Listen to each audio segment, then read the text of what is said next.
How do you stay composed? It's the first time on the road, in that moment where you don't score in the first half, I'm sure it's frustrating for you going into the locker room.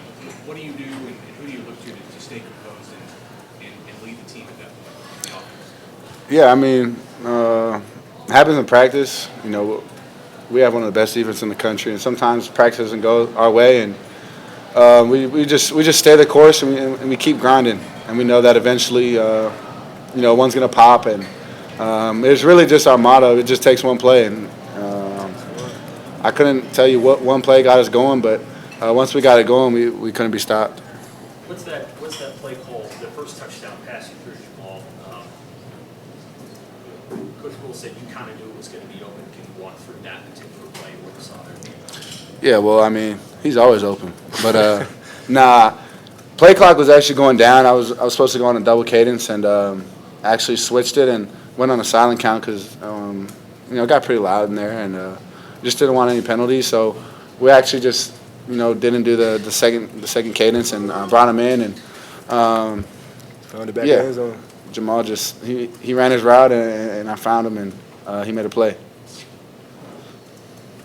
Well, what the guys show you there in the second half after maybe the first half didn't go just quite like you wanted on offense? Yeah, they showed a remarkable amount of resilience. We talked about responding before the game. We talked about forgiving ourselves. Learning to learn from the past, but let it go. Saying no worry, no stress, and just remain poised, keep our composure, and it's like when you getting hit. You're getting hit with that left hook, and then all you got to learn to put that right backhand up, and then we struck back with that left jab. So it was cool.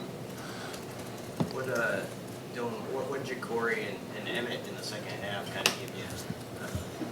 They gave us a spark. I mean, kind of the spark that we needed, and they do that all the time. So we weren't shocked or surprised when it happened, but they got us going, and I mean, Jacory's a young guy, doesn't know anything but having fun. So that's all you saw out there, and Emmett has a lot of fun too. So I mean, it was just a lot of fun. Bill, can you speak on the protection you got today? It looked like the line gave you plenty of time to make your reads and get some of those balls out. Yeah, O-line protected great. I think they work so hard during the week and watch so much tape that when they get in the game, it's nothing to them, and they've seen every look possible. So, I always feel safe behind that O-line, and, we were able to push the ball down the field because of the time. This question's for both of you. I think you guys have drawn somewhere around 15 defensive pass interference penalties this year already. What do you think that's about? Like, why do you think you guys have been so successful in drawing flags? Each one of those is 15 yards, so it's like more than 100 yards you guys have drawn. It's 6 today. Yeah. I think it's, we got some big guys on the outside, and I think, when the ball's in the air and they can't see it and we're reacting to it, it's kind of like just fear of getting, a play getting made on, and they just kind of grab. And it's just hard. It's hard to guard big receivers. Like I tip my hat off to every DB in the country because it's hard to guard. Big athletic receivers on the outside. So.